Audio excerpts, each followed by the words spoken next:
I am back, and I'm restarting my DAW now. I was having issues where the CPU was lagging when I would play the audio, so hopefully that will be fixed. I did have to restart OBS as well, and if my microphone sounds bad, let me know.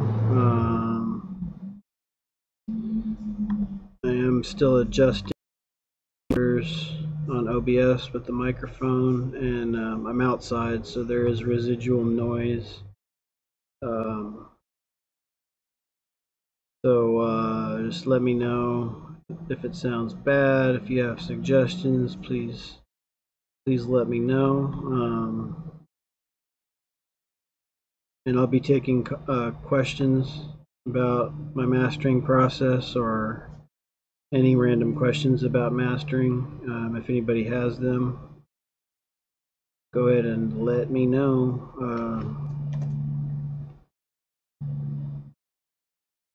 It's going to take a minute for Ableton to load this project that I just saved. So I'll be mastering a track from Gene Berlin. He gave me permission to stream while playing a snippet of it, so I won't be showing you the entire song. But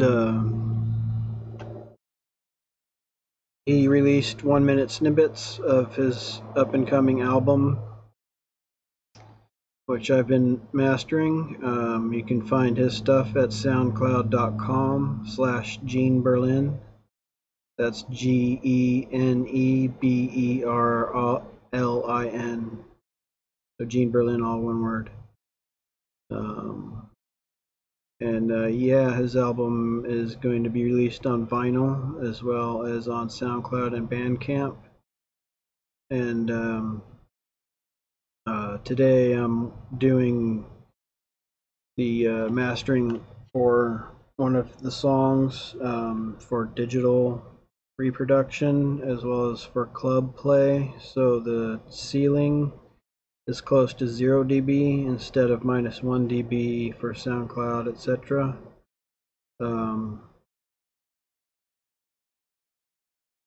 And I'll be showing you as much as I can, given that I have CPU limitations while streaming, so I can't really show you like how my mastering process actually goes, because that doesn't involve talking and it doesn't involve OBS driving my CPU crazy. But I will be trying to save up for a new computer at some point, and then that would definitely increase the quality of my streaming.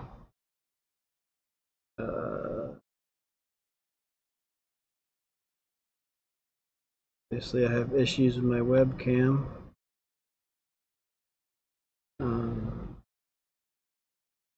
Looks all stretched out and shit. I'm fat. And that looks about normalish there.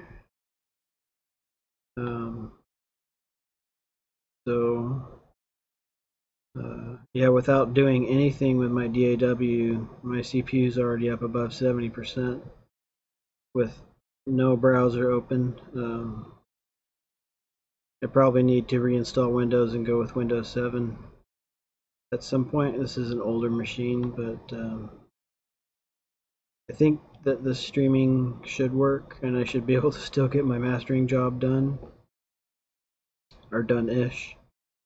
So here's the track. I'm going to take a look at the ozone imager as well as the tonal balance, and I'm going to play the track with no effects on, and I'll be looking at whether this falls out of these groups, which is set to bass heavy. If it does fall out, I'm not as concerned about this track because his stuff is very unique. One thing I could do is go and create a custom folder I could make an EQ curve for all of his past music. But I think this album's a little different from his past stuff, especially for side B of the album. His new studio has some awesome developments, and anyway, I will shut up and I will see if this audio plays back well. I'm gonna mute my mic while I do.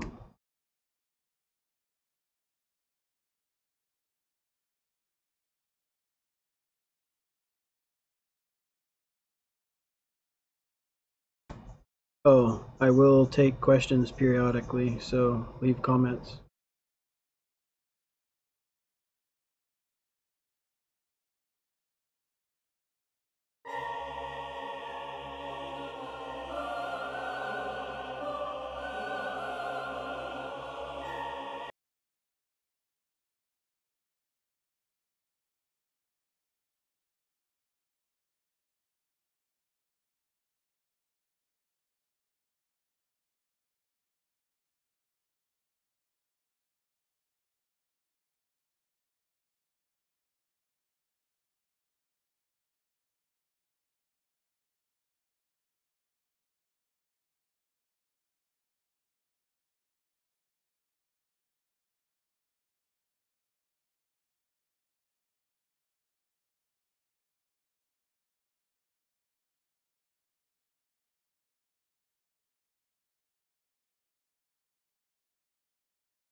So I can see that within the standards of bass heavy, according to Ozone, it's a little bit falling out of bass heavy, like the bass area.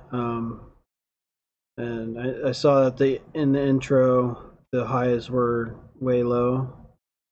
I wouldn't be that concerned about that until it's like when it hits the body part of the song. But I saw that it fell out of phase quite a bit. But it stopped falling out of phase once it became the beat. So it's okay if, you know, this intro is out of phase. If I narrowed the whole song, then you got to keep in mind that that would narrow all of this too, where it's not falling out of phase, unless I drew in automation.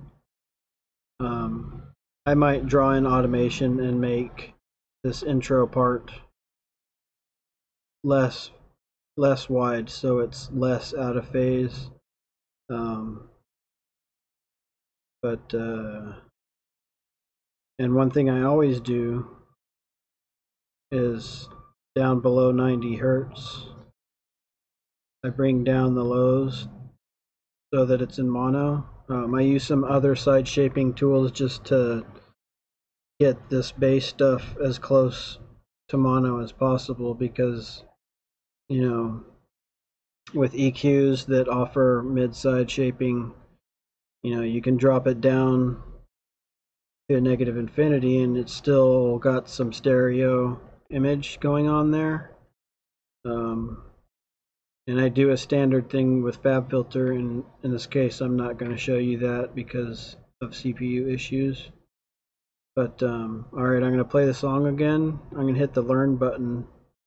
That will have Ozone set these bands according to the key of the song. In this case, the key of the song is, oh, I don't have that info on this one. That's okay.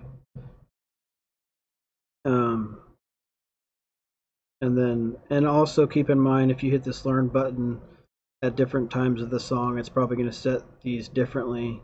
So sometimes I do it a few times, but usually I do it right around where it's the most loud. In that case, it's probably like right in this chunk here. But I would probably do it right towards the end of this chunk and then into this chunk, which I'm not going to play for you because that's not part of his leak. So I'll play this and then I'll hit the learn button.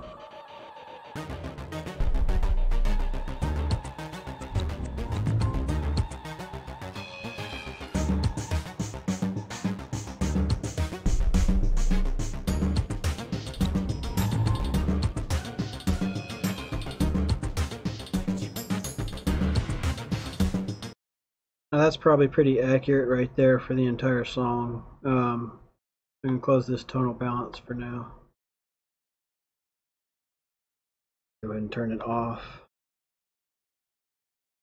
Oh, I do have this AD clip on, by the way, just a little bit, just to turn it up a bit, because the true peaks were on the right channel. It was minus 1.9, so I just turned it up a bit. So I see that this is 167. So I would really like to have that be half of 167, but the lowest Ozone goes in this case is 74. So let's see, 167.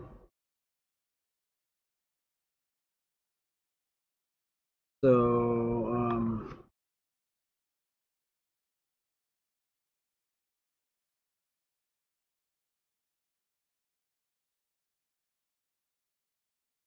I'm going to say 167 divided by 4 times 3 is 125.25. Let's see, 167 divided by 2. Oh, that works, 83.5. So I'll just set this to 84. I don't think I can go to 83.5. Yeah, it just takes it to 83. So it'll be 83.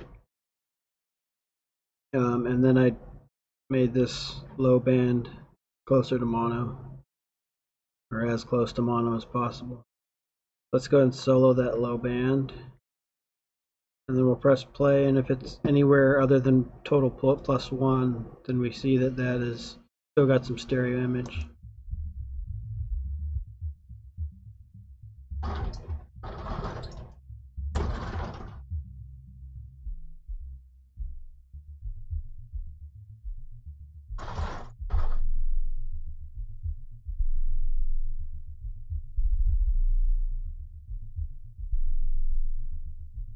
So I can see that it is the same as mono.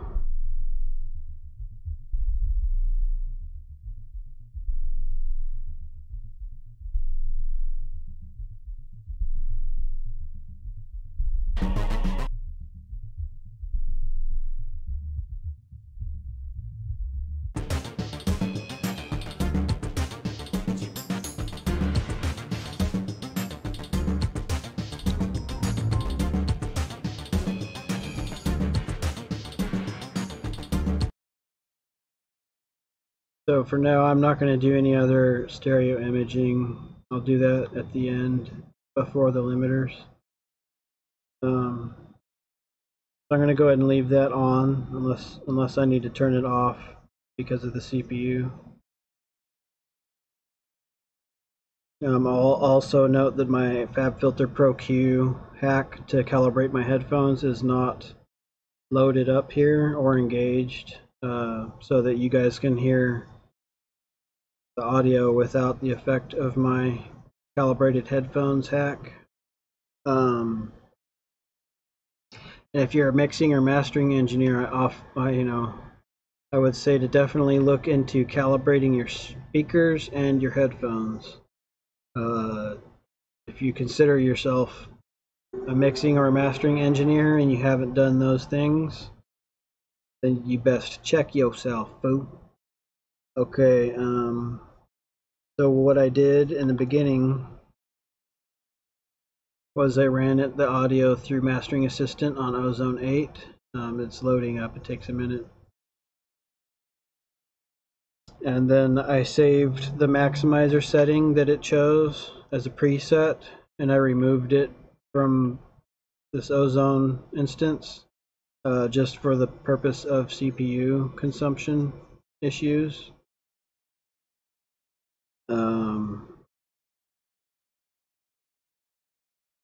And this is what it gave me. So the dynamics is off.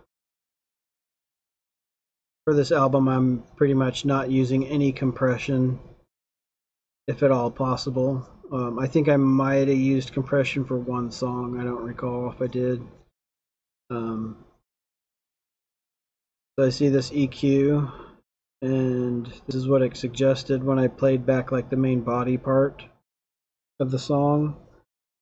I played it like starting here and into this part, so I got info from both of those parts. This part sounds a little different. So I'll go to band 1.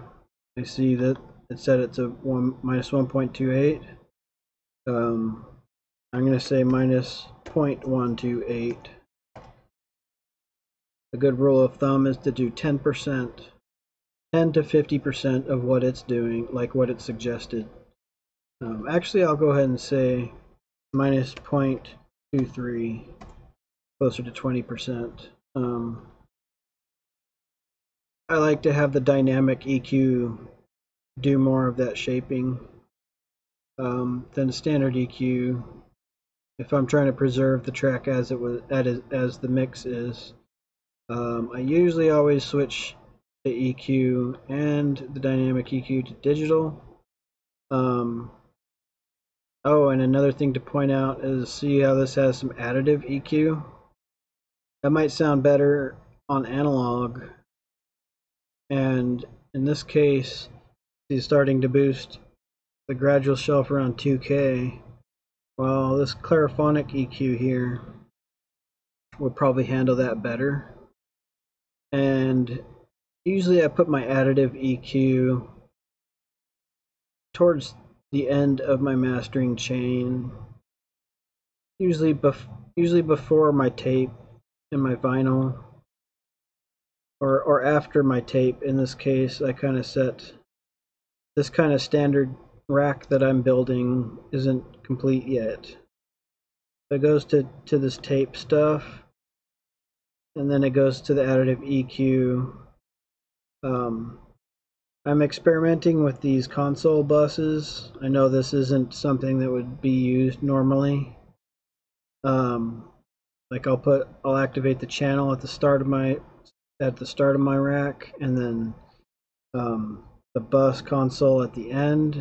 I'm also been trying putting just this bus at the beginning or the end.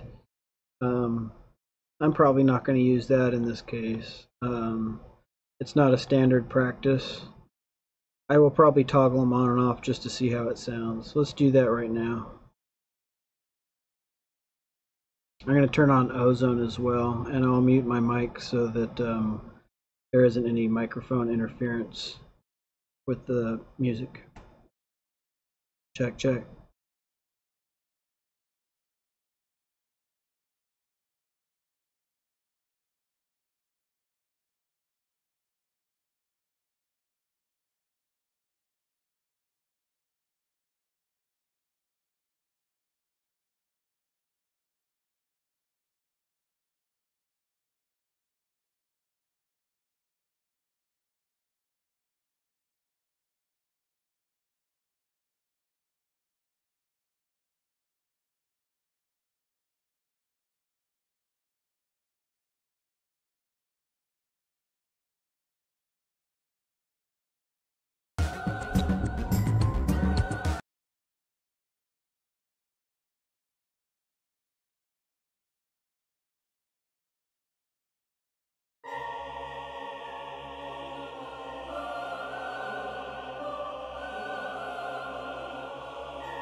Wow, that is crazy. I could definitely hear a difference with the console activated versus off, and I thought it sounded better with it on. I'm not sure if you could tell.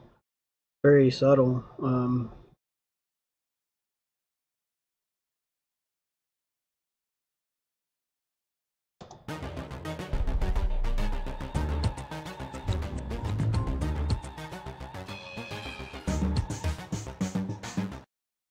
Oh, I know why it sounds different now. It's because I have this 80 clip. Duh, of course it sounds better. It's louder. Sometimes I do some retarded things. So now let's A/B that. So this is just this console, the channel at the beginning of my rack, and then again here at the end. I just want to see if it sounds any different at all, with nothing in between. And this is not something that is meant to be done with these plugins, but some people do it, and some people say it sounds good.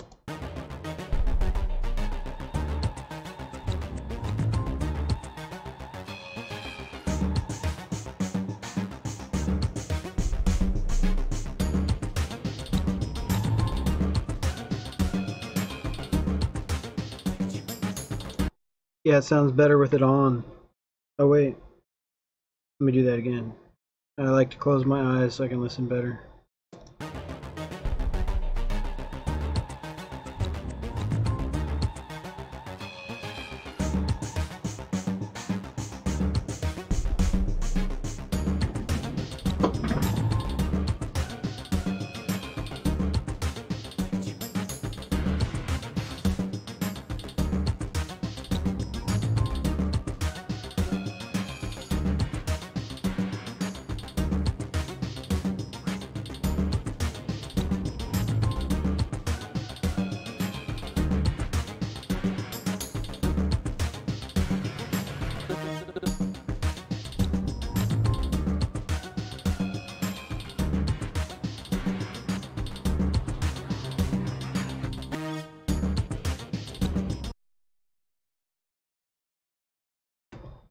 I'm not really sure, but I think it might sound a little better when it's on.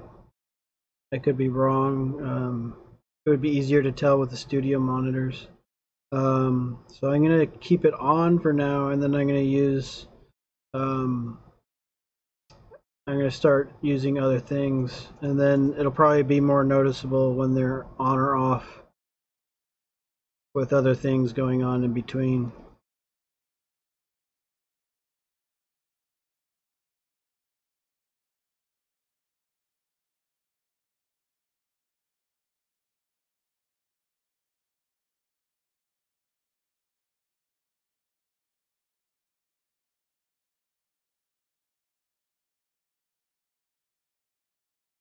Um,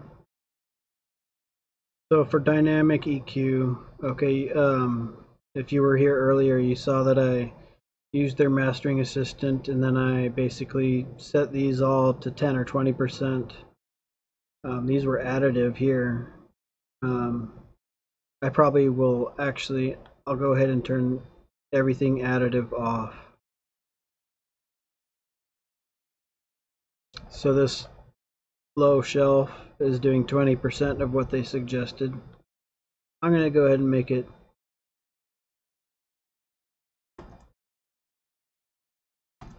10% of what they suggested, because I'm trying to preserve this track the way it was mixed.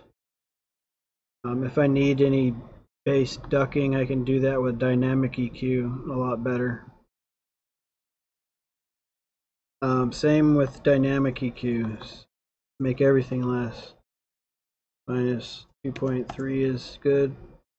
1.81. Make this kick in less often. Minus 23. I'll go ahead and turn off my mic, and I'll just keep it. I'll adjust these as I play the music.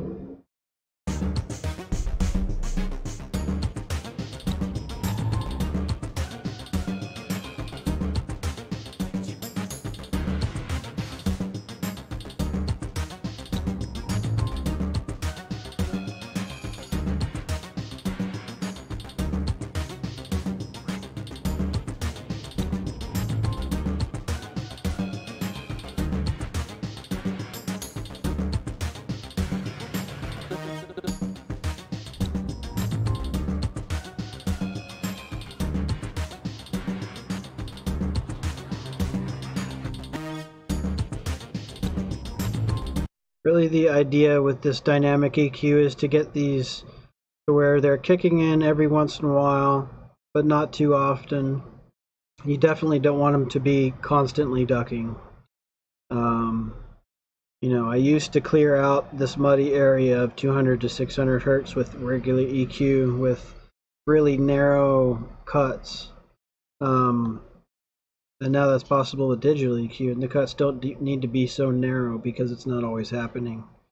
Those narrow cuts, I ended up discovering that it was doing a lot more destruction than it was good. I mean, yeah, I was hearing less mud, but there was other things going on that I wasn't aware of until I figured it out.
It's really important to not leave the audio going for as long as I just did, because you lose perspective as you keep listening to it over and over, and also to rest the ears. Um, that's a habit that I need to break. What I did was I looked at this visual thing here. See how this like 800-ish area, it should be kind of a gradual slope depending on what kind of music it is. This might be a little too high here. Like I could bring this down to there. But usually the muddy area is above 200. I think in this case, oops. I think I'll undo whatever I just did.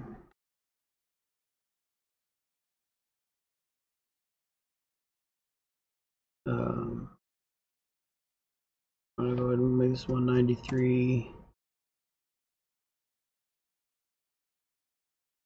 Just because I see that this is, well, it's nice for this to dip down more, but let's make it closer to 200, 197. And I'll make it dip less, minus 1.81111.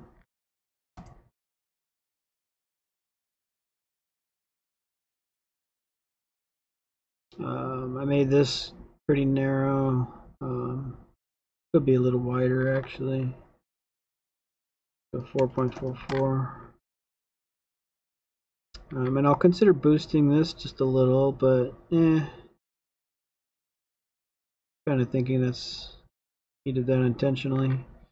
I see that, around this 7K area, this might be closer to 8K, I'm not sure. That might need to drop. This 10K could drop for sure.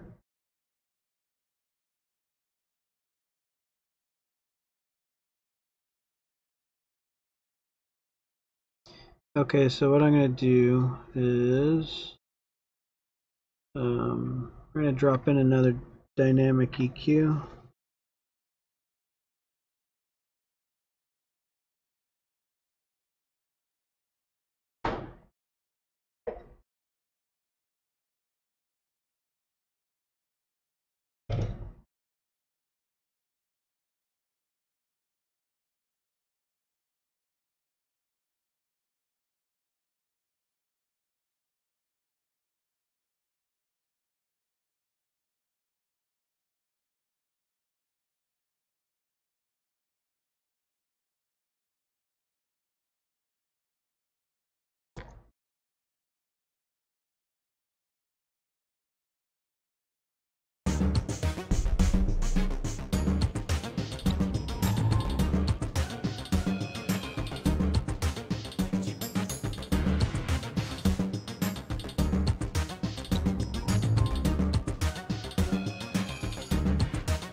Okay, so what my goal is with these is for them to only kick in when it's peaking up at that one spot. There's only like one section or like a couple hits there that are they're pushing it up where it should be, where it's too loud in those spots. I don't want it to be activating more than like 5 times total. And really I would listen to the whole song when I'm doing this dynamic EQ, so I'll probably stop soon. But that's my goal there. So let's see if I can get that done within 5 minutes.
I think I got that set pretty well, so that these are barely kicking in.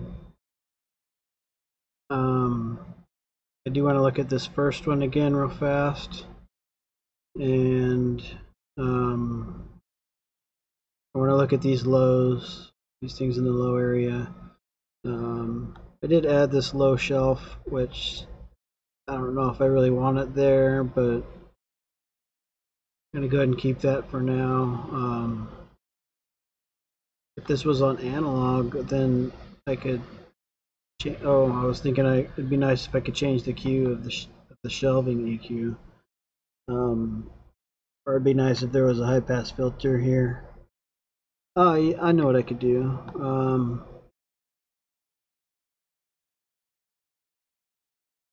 gonna use a band shelf.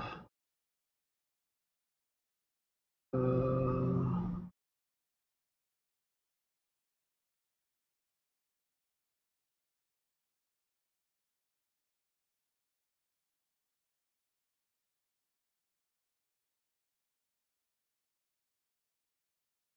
don't know if this is really necessary because look, it's going louder up here than it is here.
So the purpose of this band shelf is to just drop those lows just when it kicks a little bit too much. The Baxandal shelving EQ might have been better. Give me a second. The cat wants in.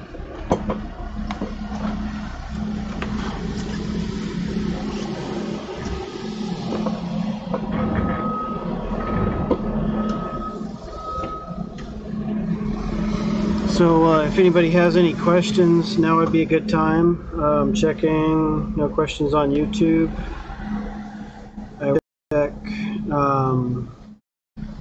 Please excuse me.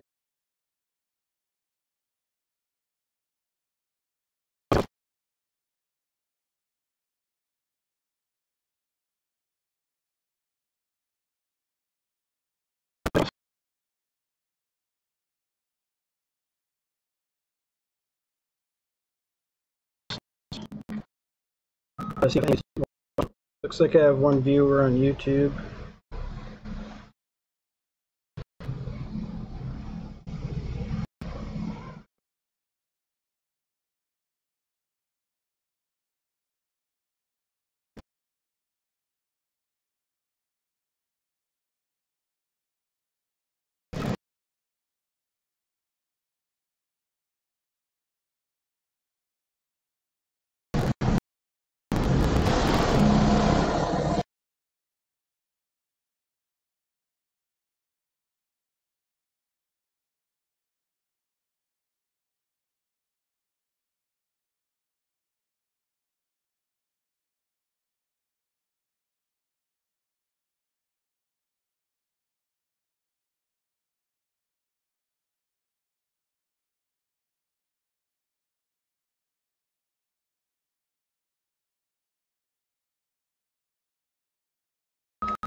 Excuse me, technical difficulties there. I'm gonna have to close the browser, but I'll check one more time, see if there's any questions on Twitch.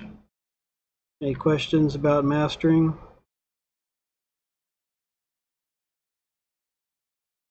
Looks like there's no questions. I do have a viewer though. That's neat. Thanks for tuning in. Oh, it looks like I just lost a viewer. Oh no, it's okay. I'll check YouTube again. See if there's any questions.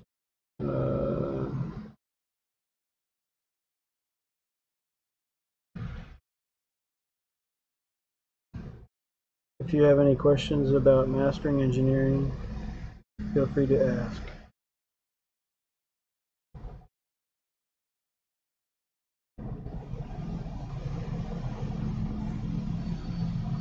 Oh, it looks like I can't see the comments on. Oh yeah, I can. Okay.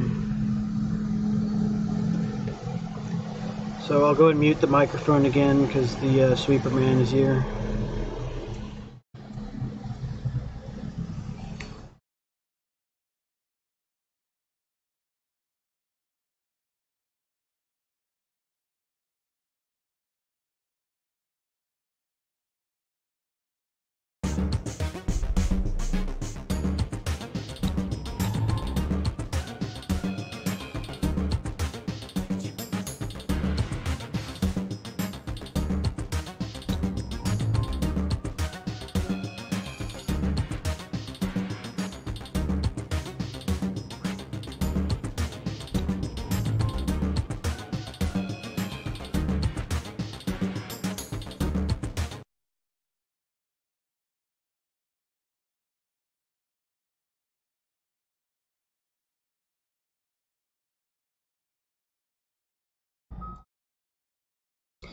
So what I have done so far is the only thing I kept with their mastering assistant was this low shelf EQ. I switched it to digital and made it 10% of what it did.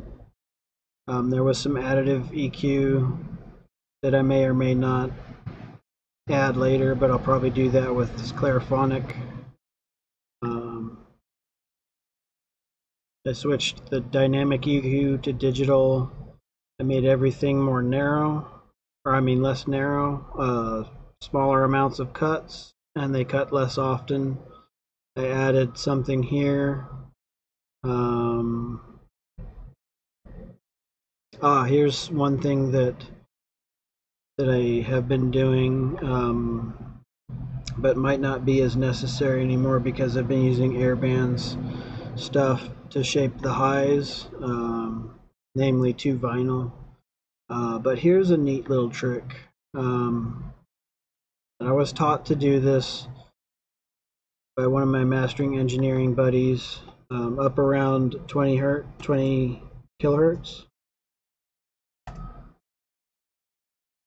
Use a narrow EQ. He taught me to do this with static EQ, but I do it with dynamic EQ now. What I do is a huge boost, and then it drops down whenever it gets too loud. So I drop this threshold way down, way down. And then let's see what happens with this. This basically will add kind of a sparkle to the track, but then it'll drop out when the hi-hats hit too loud. Alright, time to mute the mic again.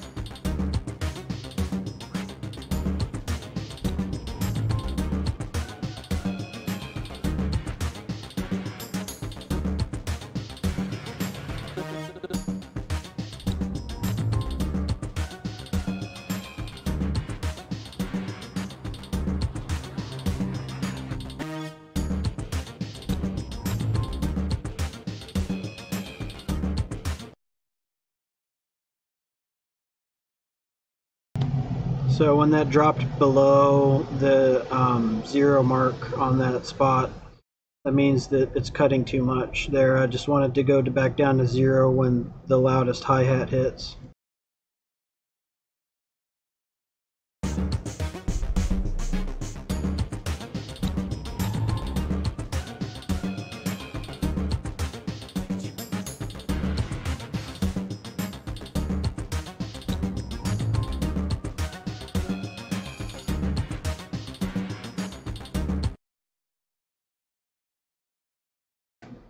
So that looks pretty good there. Another thing I'll do is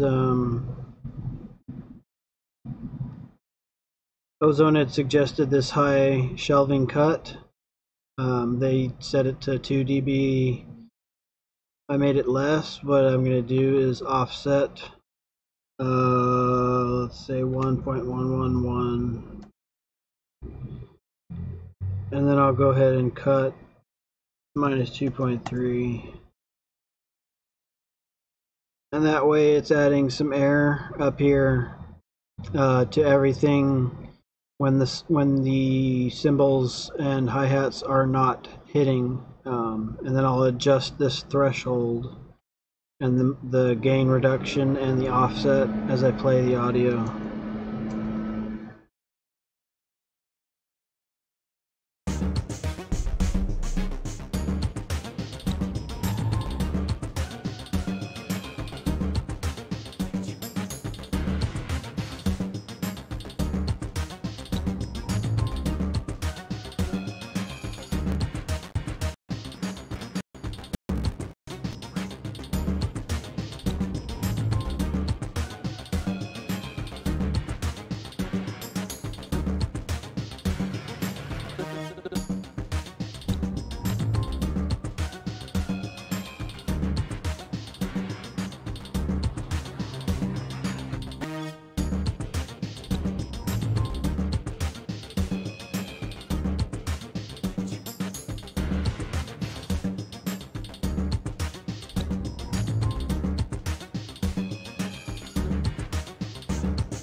Alright, so I'm pretty happy with that. And so that's what I've done so far. I did some stuff that I'm not sure about, and they weren't intended for these plugins, but I turned on console 5 channel from Airbands at the beginning of my rack, and I put the console bus towards the end of my rack. I'm going to mute my mic again and just start doing some stuff with harmonic enhancement.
For some reason, sometimes when I save my rack and then I insert it into Ableton, like I saved this rack from my previous track that I mastered. It saved the settings of from tape, and you know, normally you adjust something, you hold Alt, double click, it goes back to default 1. For some reason, when I have that rack, I double click, it goes back to the saved setting. And that's one thing that doesn't happen with plugins that have Windows. But on this AD clip, I double clicked and it went back to the normal defaults. So I guess it happens sometimes. I'm not really sure why, but maybe some of his older plugins, that's the issue. Any questions? Leave them on YouTube. I can't check Twitch as often. So far, no questions. I do have a couple of viewers though. I kind of like this from tape on, but it probably will be better at the end of my chain. And this 2 tape, from tape you can use twice actually. So maybe let's see how the 2 tape sounds, compare them.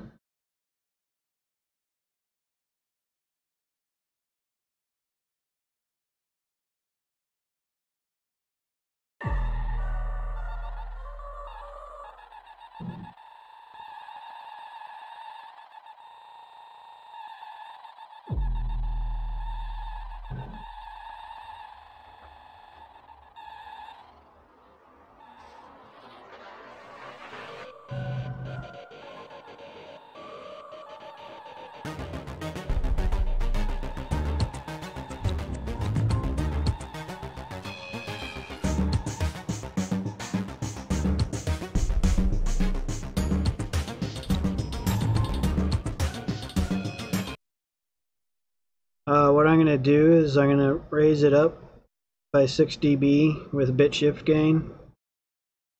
Actually, let's push it 12 dB going into the tape.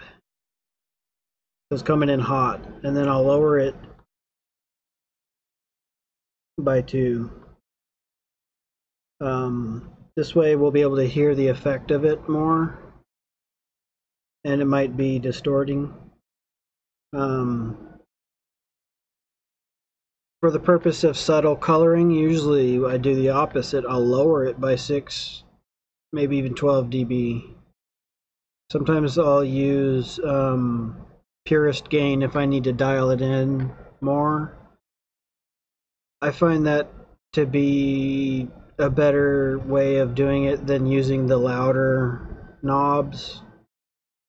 Although these are probably more like a drive and less like a gain.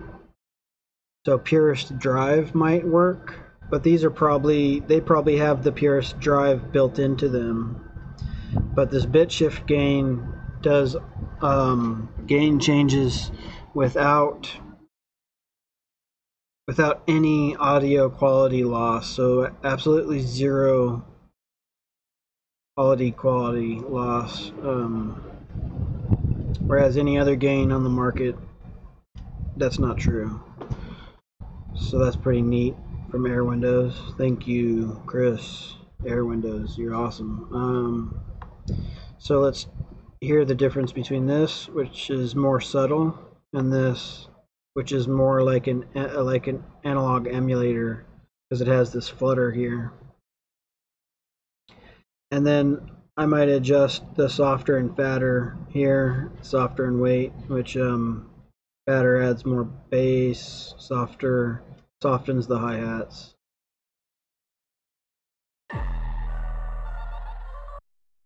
So that is way too much gain going in. Let's do it just by 6 dB. So each 1 bit increment is adding 6 dB.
I think I like the from tape better because it's more subtle. I did have to push up the gain going into it just to hear the difference, but let's compare it to 2-tape now. Probably have to turn this down since I made it hotter going in with bit shift gain.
Oh, I just had my mic muted. Sorry. Sometimes I push to where it's distorting. Like sometimes adding a little bit of distortion makes things sound more clean. Or by clean I mean more crispy. And so I'll push it to where it's distorting a bit, and then I'll make it like 2%. Maybe 1% to 15% with a dry wet. Sometimes that really helps it a lot. Another way to do that would be just to drop in saturation knob from, is it SoftTube? Yeah, just drop in the saturation knob, turn it to 1%, done. That's a trick an engineer told me about, and he said it usually always works. Usually always is helpful. And one thing I've been doing is using a lot of time learning how different harmonic exciters sound. Really, if I was time managing so that I get paid appropriately for every track, I would use the things that work almost all the time and take the least amount of tweaking. But for right now, I'm kind of I'm still discovering stuff, and I always will be. So, but eventually, I'm gonna have to start managing my time better.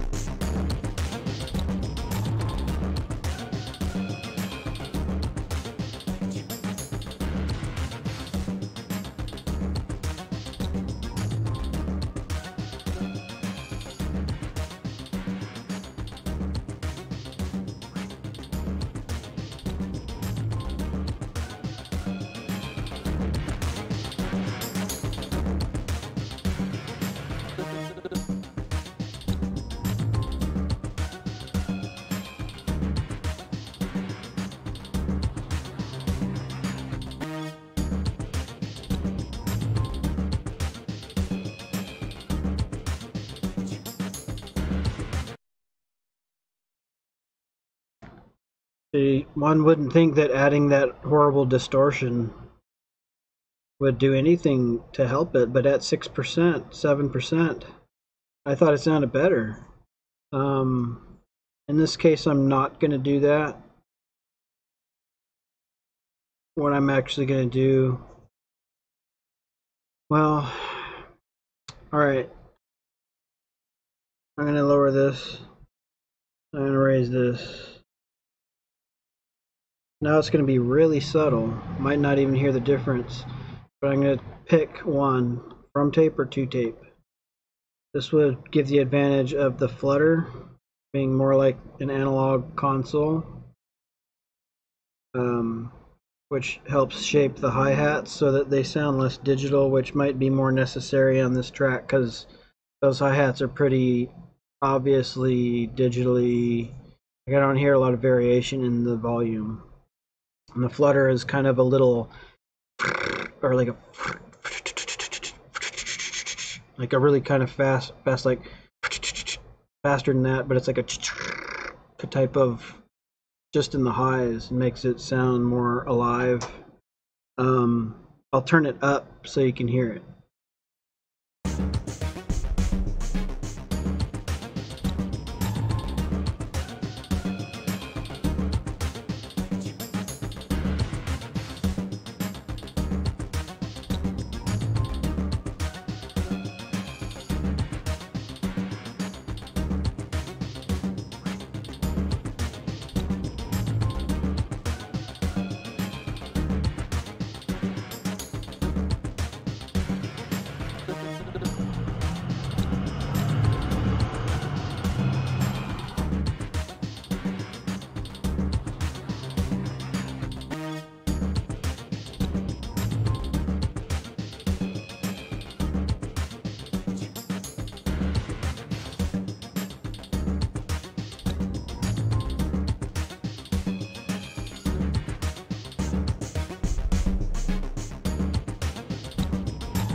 So either that setting, oh, that was on 6% wet, which is probably where I would have it, but that explains why I could barely hear the flutter.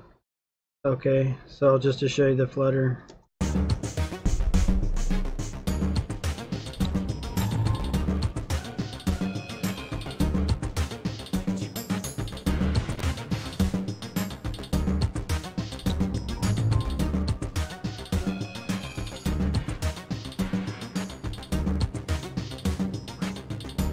Still, I can barely hear the flutter when it's all the way up, but that might be because the hi-hats in this song aren't really out of control.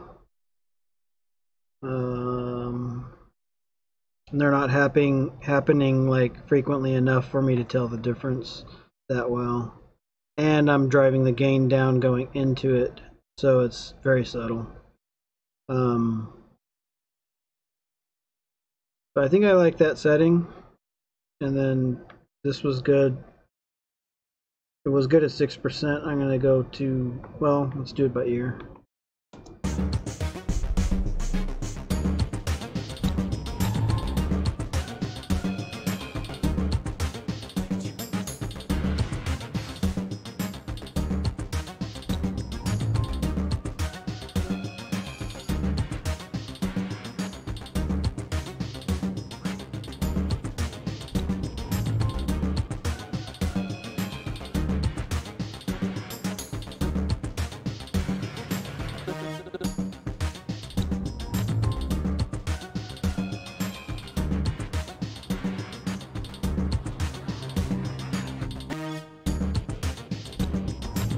I like it right there.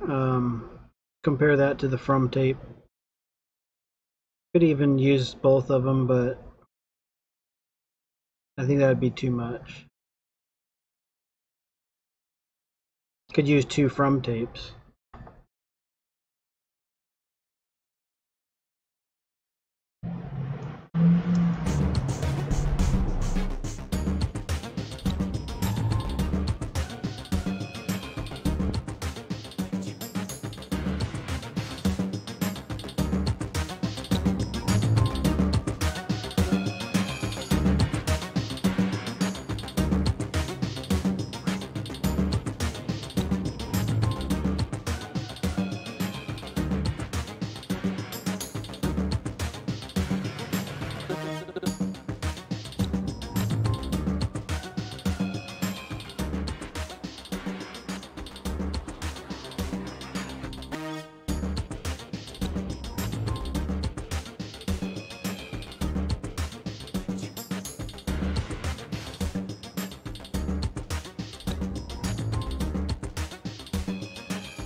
I think I got the saturation to where I want it. I could barely hear the difference. I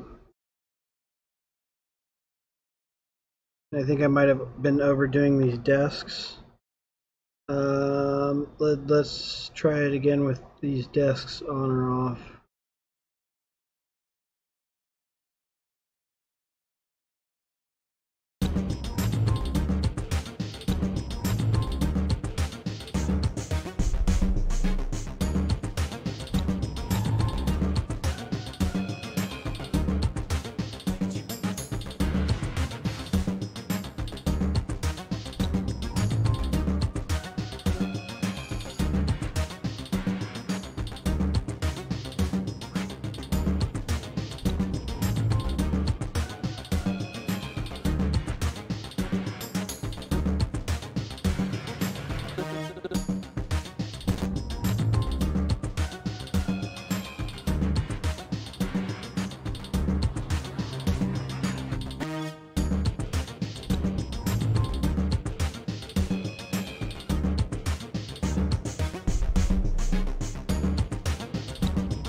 Very subtle difference there, but I got it to where I think it sounds good and it's not degrading the quality of the audio.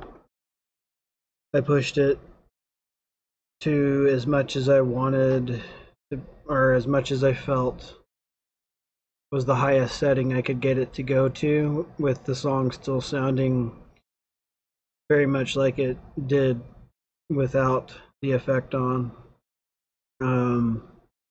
I didn't try other saturators, which I probably should have. Virtual mix rack. Let's see how that does just on its own.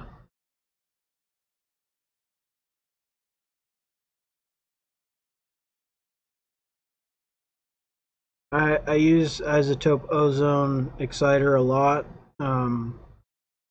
because it's multi-band, but I'm trying out a little bit of a different flavor with this, and so far for side B of this album, Gene has liked what I've done, and that hasn't included ozone exciter. Ozone exciter takes a while to dial in the right settings as well. That's another reason why I'm trying to ditch it. I don't see any comments on YouTube. I don't see any comments.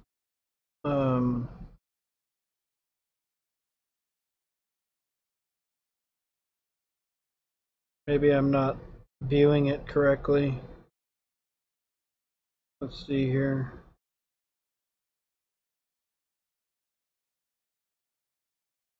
Okay, yeah, I see that I made a comment once. If anybody has any questions about mastering or my mastering rack, please feel free to ask. Period. Let me know if my microphone sounds okay.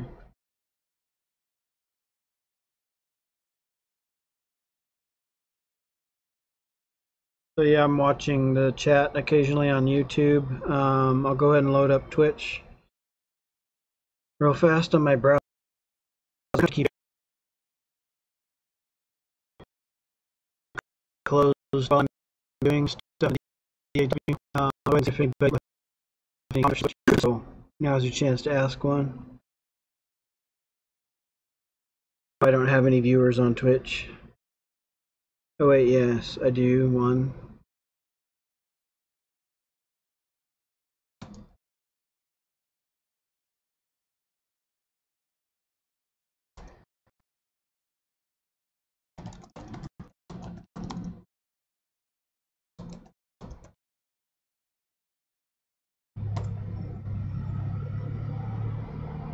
So, okay, so it looks like I do not have any viewers on Twitch. I did earlier. I probably just spent like an hour on the Exciter, and that was probably boring for most people because I could barely hear the difference, so you probably could not hear the difference. Oh yeah, I have 2 viewers on Twitch. So I see that Spacey Blur shared on Facebook. Thank you, Spacey Blur, if you're tuned in. Actually, this virtual mix rack is not what I want.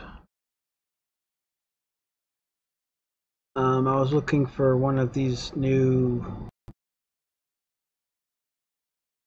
saturators that I have installed, but I think that SoftTube is definitely one that I need to check out. But as far as things that I have small amount of experience with, I think that I've already pulled it off. This Klanghelm might be something to try out.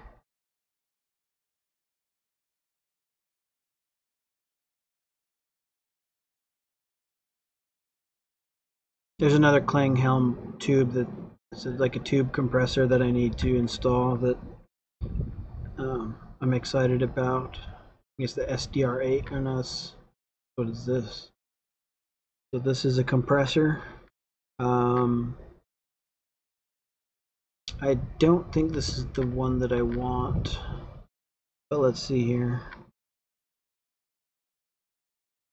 Let's see how it does with the glue setting. Actually, I know I don't want compression on this song, but let's just give it a chance.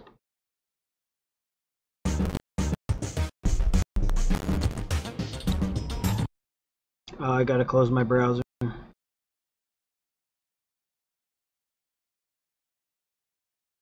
I don't see anything in the chat on Twitch. I might be checking improperly, because I know I made a comment a minute ago and then, oh, okay, I had to reload. So every time I load my browser, I'm not going to see the past comments. That sucks. Sorry, Twitch people. But if you do have any questions, ask on the YouTube, and I should be able to see it there. So let's give this compressor a chance.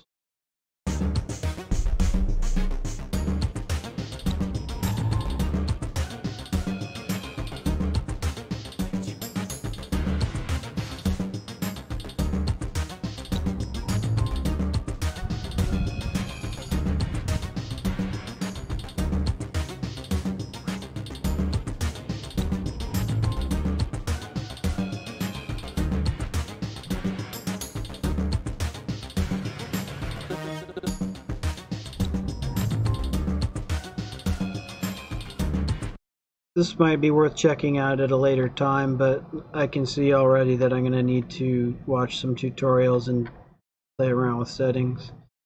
And this song doesn't need compression, so one of these days I'll show you the compression technique that I generally use with Ozone.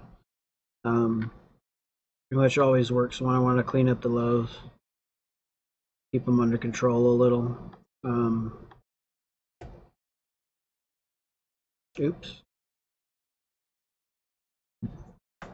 I did not want to delete that.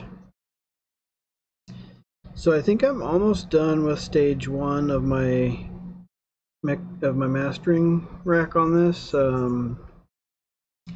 I added some ozone. Let's see, where is it? I have this console dark channel on. I'm turning that off. I'm going to keep this console channel. I have console channel at the beginning of my rack. Which, yeah, I know that's strange. Then I have console bus at the end. I ended up turning that off. Desk is at the end of my chain, and then that will go to coloring additive EQ, and then that will go to the 2 vinyl plugin from Air Windows. Then that will go to actually the imager probably before 2 vinyl. No. Yeah, the imager will be before 2 vinyl. I have it here right now because I want to see what it looks like after 2 vinyl. And then that will go to my maximizers and my clippers, which for right now I'm just using AD clip for something clean with very little CPU usage. So I've got my harmonic excitement done here. It goes from so after ozone, subtractive EQ, and dynamic EQ. Some of the dynamic EQ is additive, but it was additive while also ducking down, and I did that on the highs with a shelf. So it's like a high shelf boost that ducks down so that it's subtractive when the hi-hats hit. And then I also did that with a bell-shaped curve up around 20 kilohertz with a sharp Q that's adding very much gain, and then it's dropping down to about 0 when the sharpest highs hit, or when the loudest highs hit. So that essentially adds air and flavoring. I'll do a little bit more of that with the clairphonic EQ. That'll be my next step. So my harmonic enhancement comes from after the dynamic EQ of Ozone 8. There's desk, then there's bit shift gain reducing by 6 dB. Goes into that, essentially makes my tube type of coloring more subtle. I guess spiral is not a tube type, and saturation knob is exactly what it says it is.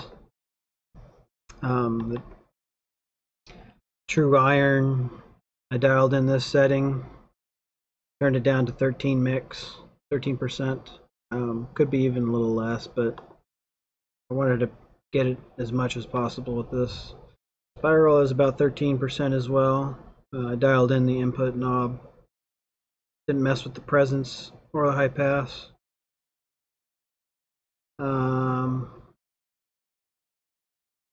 Really, I could have put in this high pass just a little bit. I think I will. I'm gonna put it at like 23. Let's see how it sounds.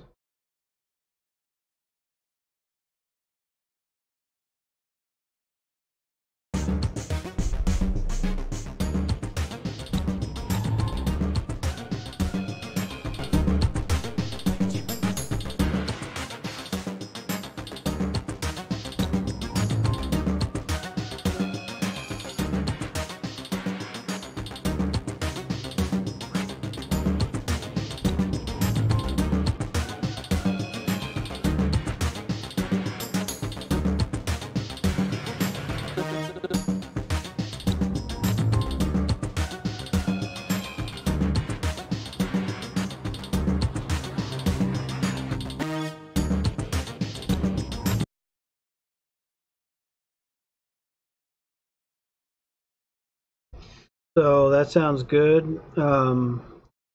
I essentially just wanted to not apply the saturation to the very lowest of the lows. That probably would have been good to do with true iron as well, like if I built a little rack in Ableton that split up the bands, but parallel processing ends up with a little bit of bleed through, even if it's done in the best way that I know of. And that's not something you would want to do in mastering.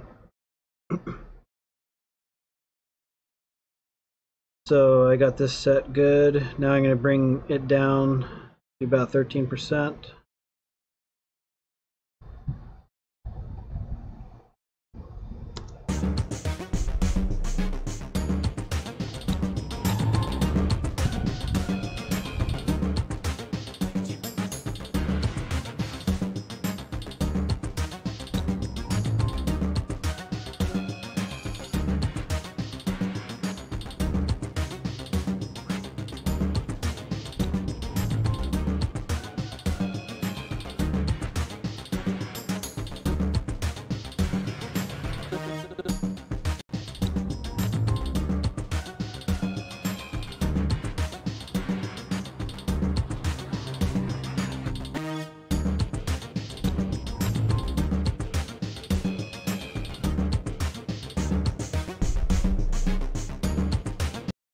Okay, I like that. Sounds good to me. So now I'll go into coloring EQ, additive coloring EQ, and then I will check the stereo image and run it through 2Vinyl. If 2Vinyl doesn't succeed, then I'll use either wider. Actually, I'm probably going to experiment with the widener called Wider from Air and Windows. That isn't just a mid-side processor, it also brings things to the front and the back. So maybe I should do that while I'm not streaming, just so that I played with it before I bust it out while streaming. I'll decide in a few minutes. So here's Kush Clariphonic DSP EQ. I used to use the Moog EQ4 to boost up around 40 kilohertz. And even if I'm just boosting silence, about half the time that helps bring a little bit of life to the track. By boosting the silence up there, it makes everything in the audible range sound different and a lot of the times better. This one I do, usually I don't use the shimmer, but sometimes that's nice. Oh, this is split mid-side. This is a shelf boost that on lift mode starts around 700 Hertz. On open starts around 3K. I'm going to use it on open for this track. I'll compare them. The clarity knob is for the high shelves. For the first shelf that starts lower. On tight, it will shelf up, and then around 13 kilohertz start to go down a bit. On diffuse, it shelves up and just stays up. In this case, and I'll try tight actually.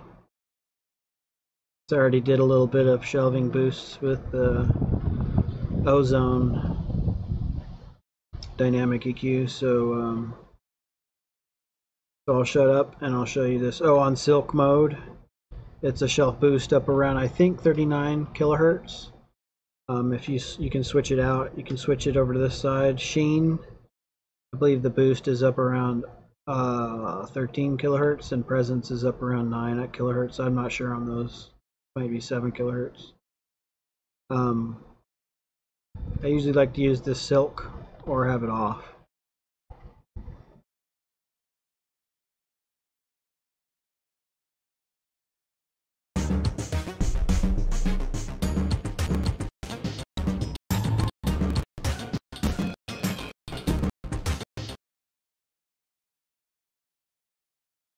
Well, so much for showing you that. The CPU overloaded. Let me think if there's a way that I could implement this better. See, I'm using JBridge. Let's see here. Moment of clarity. I meant to say something else. Let's try it with this other. I found some other hack to get it to work other than JBridge. Oh, I had Ozone Imager on. If I turn that off, that'll help a lot.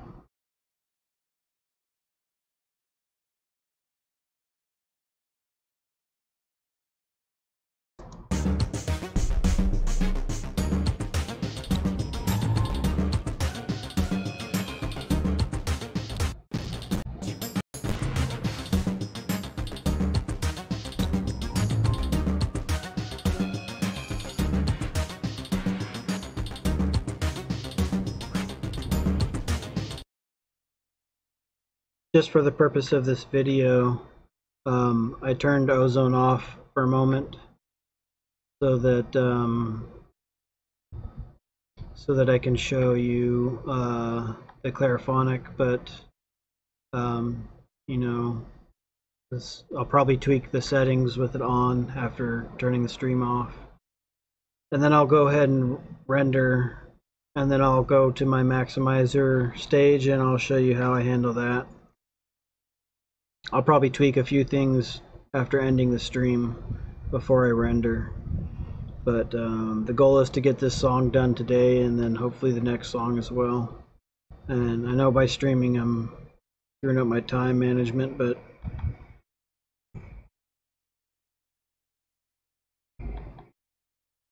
oh, I didn't use this tape yet.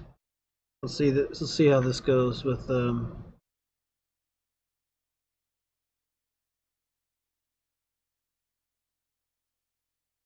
tape, and then I'll A/B it with the tape on and off, and as well as the other harmonic excitement on and off.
I definitely like it better with both of my exciter settings on. Tube in the other, and the tape. And I managed to get both from tape and to tape on at lower wet dry percentages. And I like it on better than off. I don't think it's degrading it too much. It sounds better.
Oh my gosh, I had my microphone muted.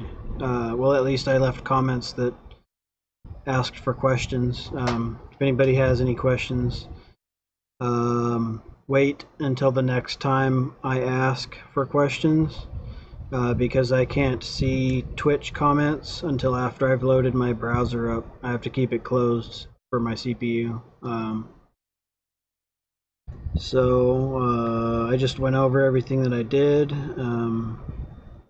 I determined that I like the way it sounds with my harmonic excitement on that I dialed in. I decided that I'll try to show you this clairphonic EQ while ozone is off, just for the purpose of this stream, because my CPU was overloading when it was on with ozone. I'll see if it overloads again with it on.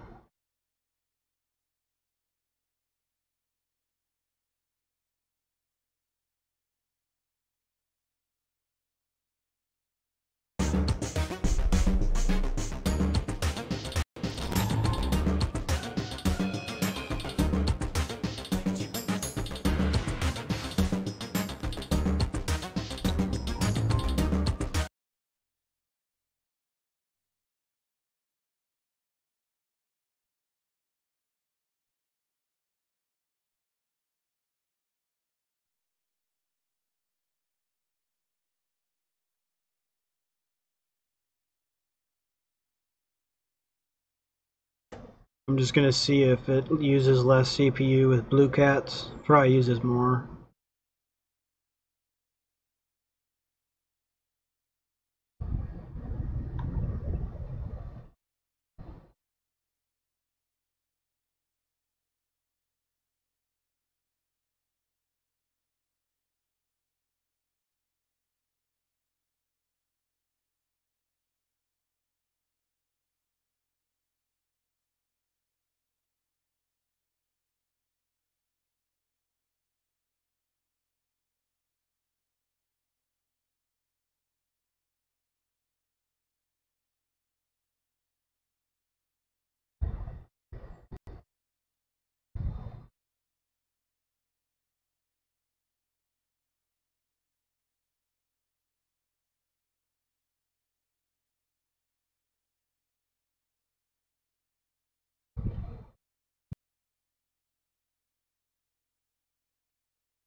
So yes, I'm going to have to deactivate ozone so that I can show you the clairphonic EQ. And then I'll dial it in with it on while I'm not streaming.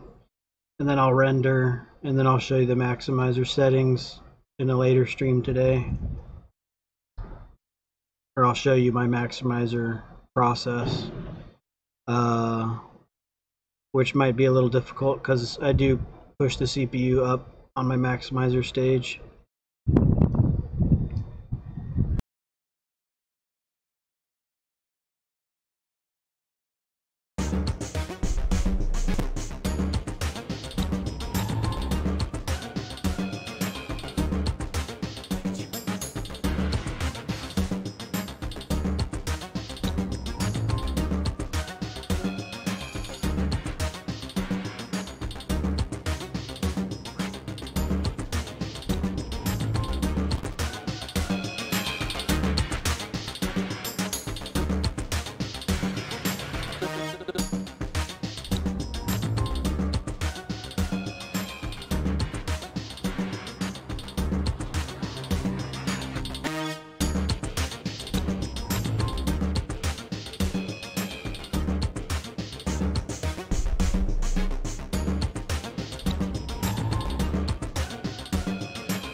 So I dialed that in fairly quickly. I'll just make a couple adjustments before I render.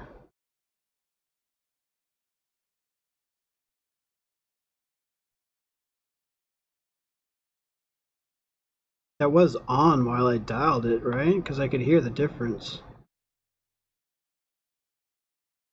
Don't recall turning it off. Oh yeah, I remember I did, because I was going to turn ozone back on. So that's dialed in. I'll probably end up leaving it how it is, even with the ozone, because the ozone is pretty minimal. All it is subtractive EQ and subtractive dynamic EQ. A couple little shelving things that are additive as well as subtractive. So I'm just going to check the image now. I'll turn this off because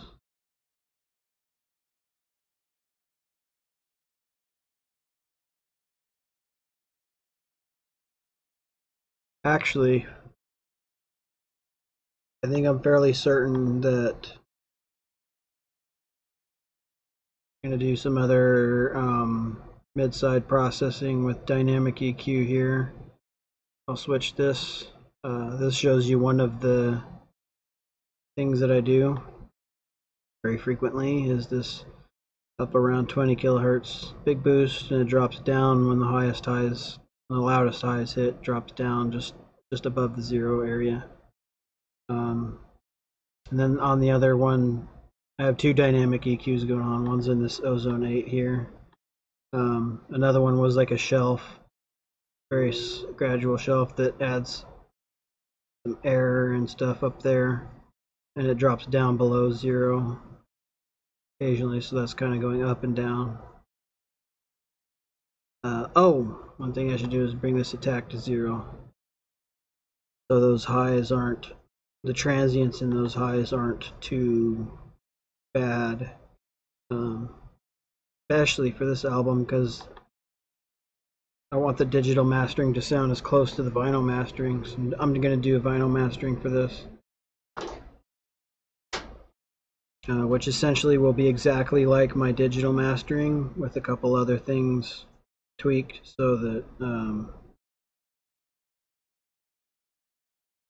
basically just the two vinyl settings will be different, everything else the same.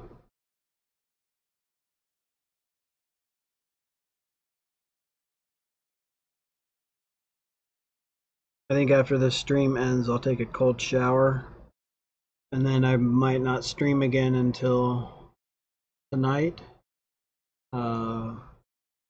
Maybe I'll stream again in about an hour. Not really sure. So with this other dynamic EQ, here's this shelf here. See, it's boosting, and then it drops down.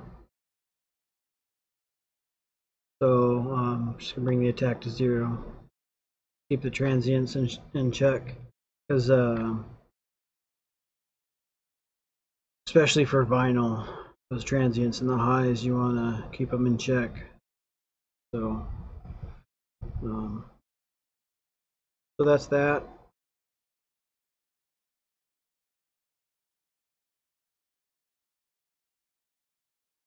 Takes a minute to close the ozone instance, so bear with me. I also have my camera off right now because it helps with my CPU.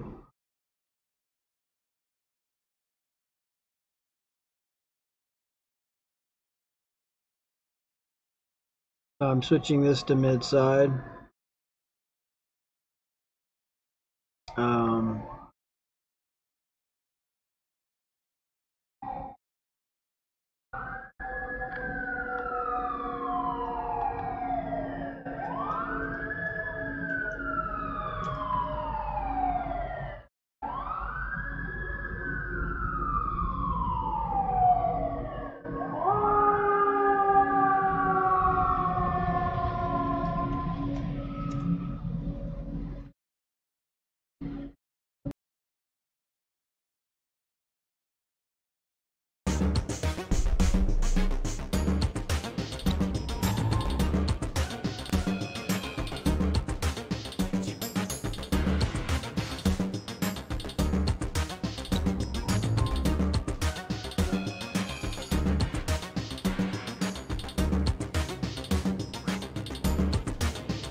Alright, so for some reason it's not showing me this reading here. I think it's a CPU issue.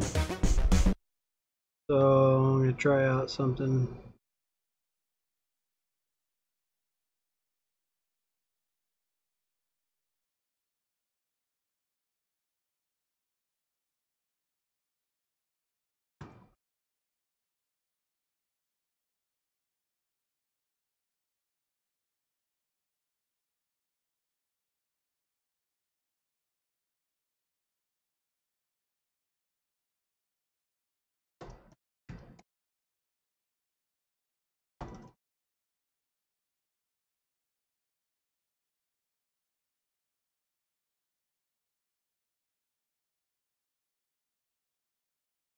I think I accidentally called this one track 6. Yeah, I did.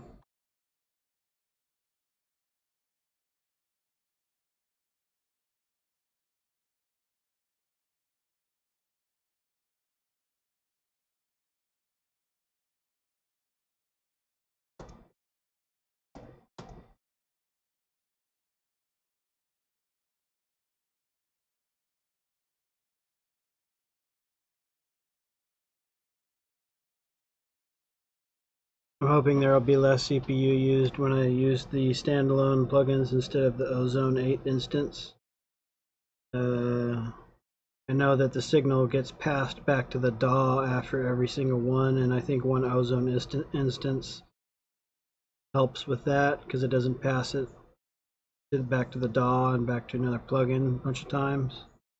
But to save CPU,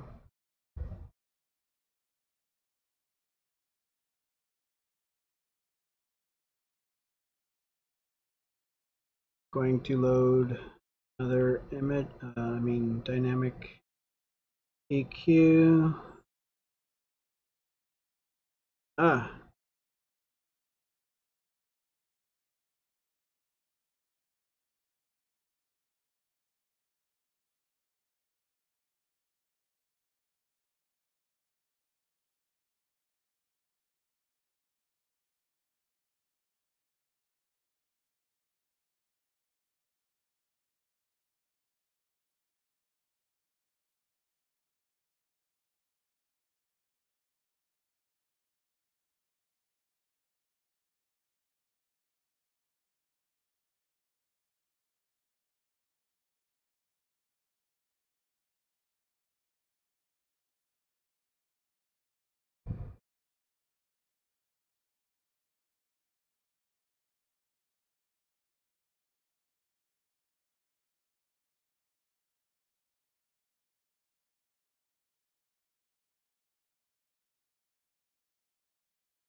so it looks like I need to restart my DAW, but basically what I'm going to do is do my little shelf boost bell thing here, and then in this one,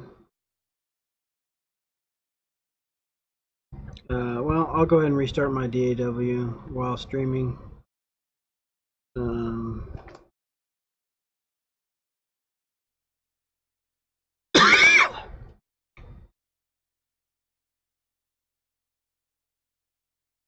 And then I'm going to do some mid-side processing with that other dynamic EQ. Basically, I'm going to dip out between 1 and 2K. No.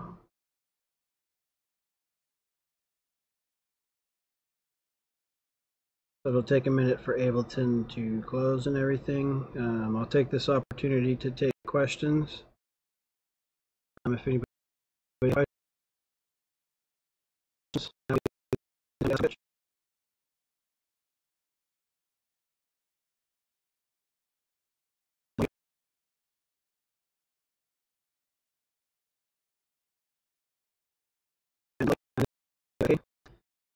and then I'll be back to answer questions before I show you that dynamic EQ thing. And then the last thing I'll do is run everything through the Air Windows 2 vinyl plug on a that I'm using. Ableton is still closing.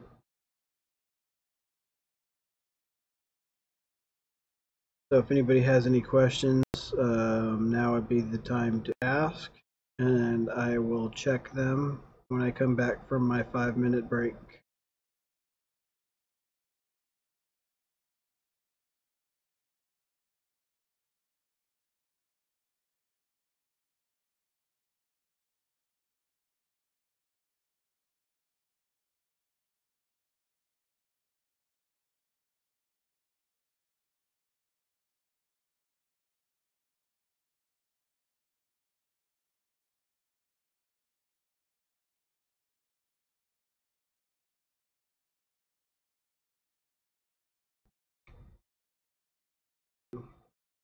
Basically, I'm going to dip out.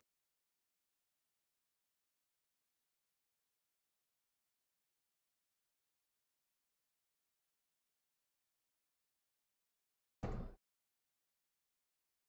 right, I'll be back. Suppose I will go ahead and just, well, I'll open the DAW, and then I'll be back in 2 to 5 minutes.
Microphone and webcam are on.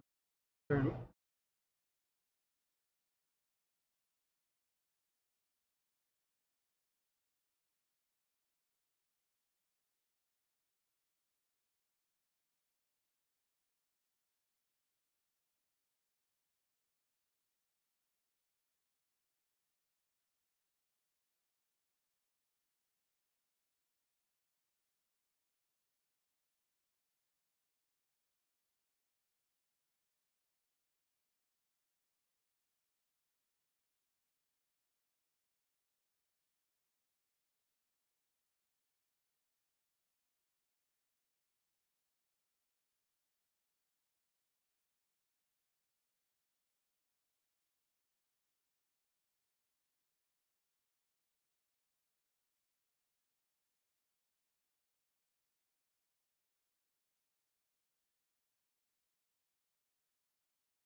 Can't figure out how to get my camera to not be stretched,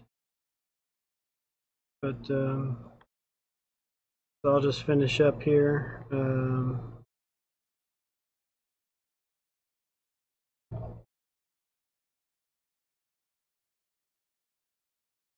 to finish, I'm going to do that dynamic EQ thing with the sides, and I will also turn the 2 vinyl plugin on. And I think that's it. Then I'll render and I'll come back to do the maximizer stuff. I might not come back to do the maximizer stuff because I do need to push my CPU when I do that. And it seems like as long as my webcam is deactivated and my browser is closed, I can still push my Ableton up to the normal 80% that I go to on each of my mastering stages. And I have to render more than once to get a mastering job done. So my first rendering is at 32-bit floating point, and then my second one is when I apply my dither and go to 24 or 16-bit. In some cases, I'll do those 2 renderings, and then I'll go back to stage 1, and I'll add my maximizer stuff to that, and then render all at one time. But I think as long as my first rendering is at 32-bit floating point, then doing the job in 2 renders is fine. I could be wrong about that. Oh, my water got hot. Okay,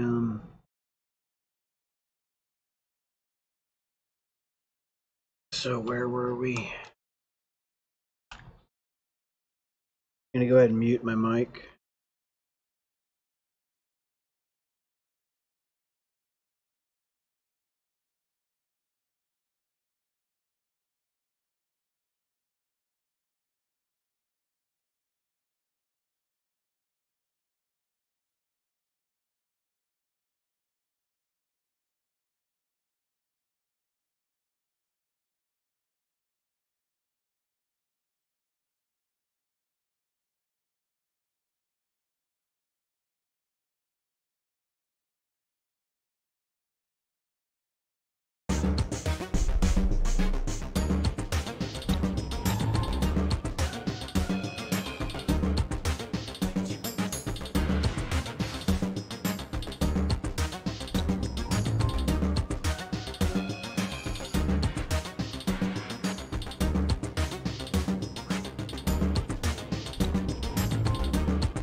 I screwed up. I saved the wrong dynamic EQ.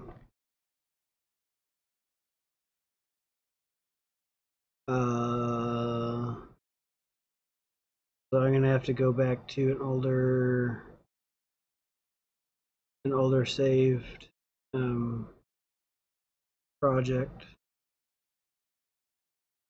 Damn it, that sucks.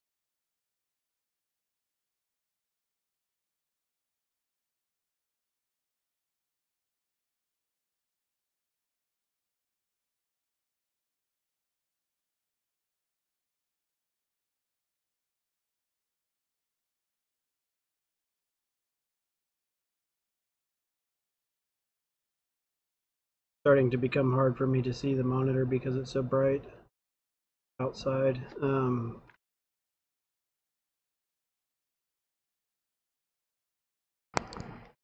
I'll probably fix this. I'll go ahead and end the stream and fix it. Well, I suppose I could show you how I will fix it. So a current project backup.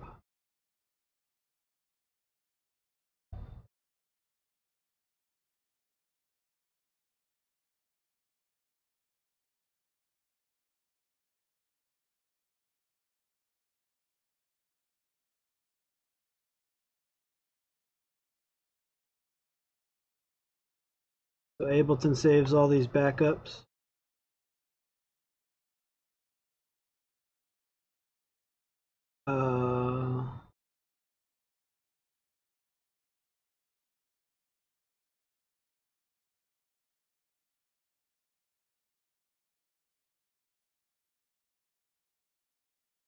I think that I can just load this. When was the last save? 1:38 p.m. So that should have my other dynamic EQ settings that I wanted to use. So let's see if I can just load this.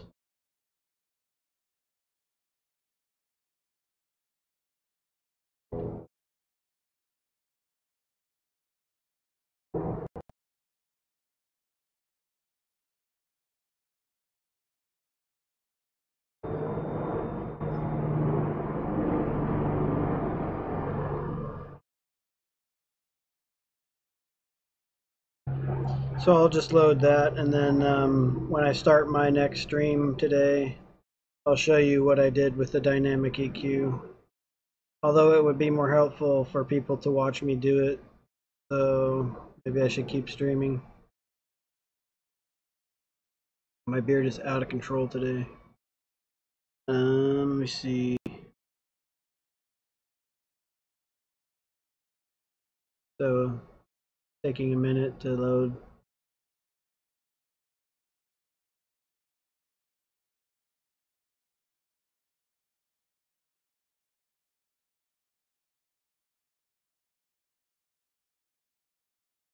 I need to fix my camera so that it's not all stretched out. At some point, I guess I dragged it to where it was all smushed.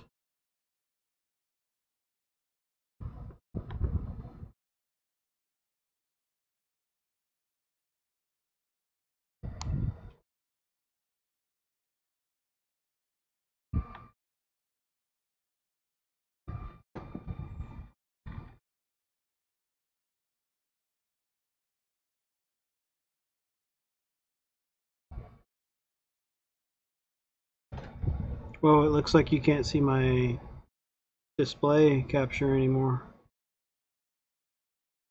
What's up with that?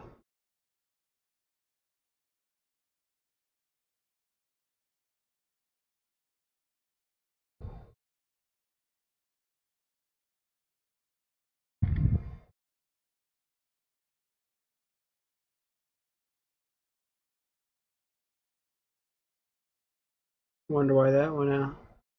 Alright, I'm going to end this stream. I'll see everybody later. So I'm David Pixley, the Muzzle, from the Muzzle Mastering, and I offer digital mastering service for $30 per track. Discounts may apply if you're hiring me for your whole album.